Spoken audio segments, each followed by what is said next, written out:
Tous les jours, nous rencontrons des personnes qui nous laissent totalement indifférents. Et un jour, nous rencontrons celle ou celui qui change à jamais notre vie. Une rencontre qui bouleverse tout. Une rencontre d'amour ou d'amitié. Mais alors est-ce le hasard ou la destinée ? Avant de vous parler de mon grand amour, je vais vous parler des deux amours qui ont fait partie de ma vie et qui m'ont permis d'être la cavalière, mais avant tout la propriétaire que je suis. Tout a commencé en 2012. J'étais cavalière depuis toute petite, mais le club ne me plaisait plus.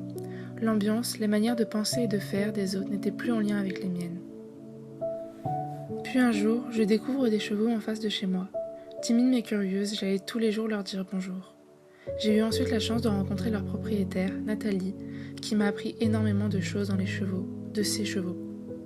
Shane était à l'époque une ponette de 20 ans. Cela se voyait physiquement, mais mentalement, c'était une pile électrique. C'est donc avec elle que j'ai réellement appris à m'occuper d'un cheval, de sa nourriture, de son box, de ses soins.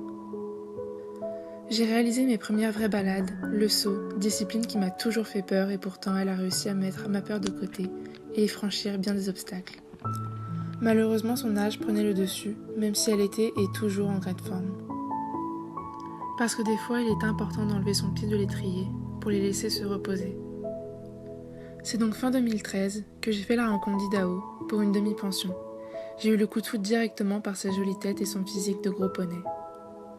De tous les chevaux que j'ai rencontrés dans ma vie, Idaho était le plus compliqué. Je ne comptais même plus les fois où il me poussait à bout. Si Cheyenne m'a appris les soins et le temps demandé pour un cheval, lui a changé ma vision de l'équitation. Cavalière avant tout, je suis surtout devenue apprentie dresseuse à pied. Idaho était à l'époque un cheval introverti, ne cherchant en aucun cas le contact humain. À cheval, son stress prenait le dessus sur tout le reste et j'ai fini par terre énormément de fois. C'est donc à ce moment-là que je me suis tournée vers le travail à pied. D'un poney n'aimant pas le contact humain, il est devenu mon petit chien-chien, mascotte de notre écurie de CSO, poney de cirque pour certains. Idaho était le cheval de mes rêves physiquement. Il a été mon pilier dans les épreuves de la vie.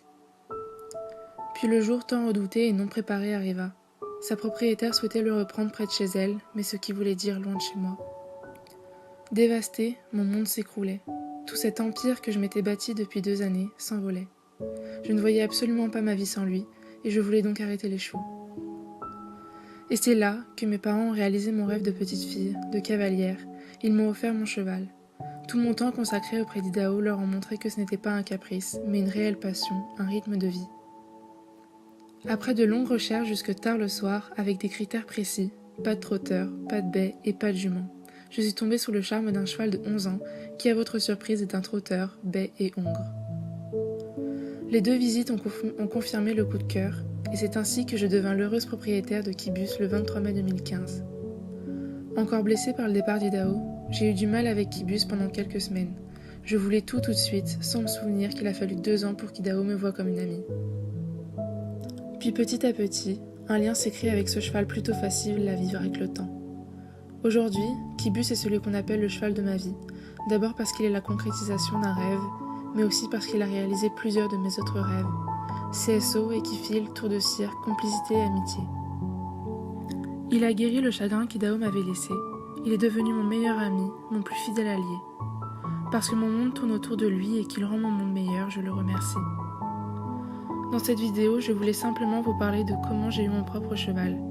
Mon histoire avec Kibus est bien trop longue à vous expliquer pour la joindre à cette vidéo. C'est pour cela que je vous la partagerai dans une prochaine vidéo.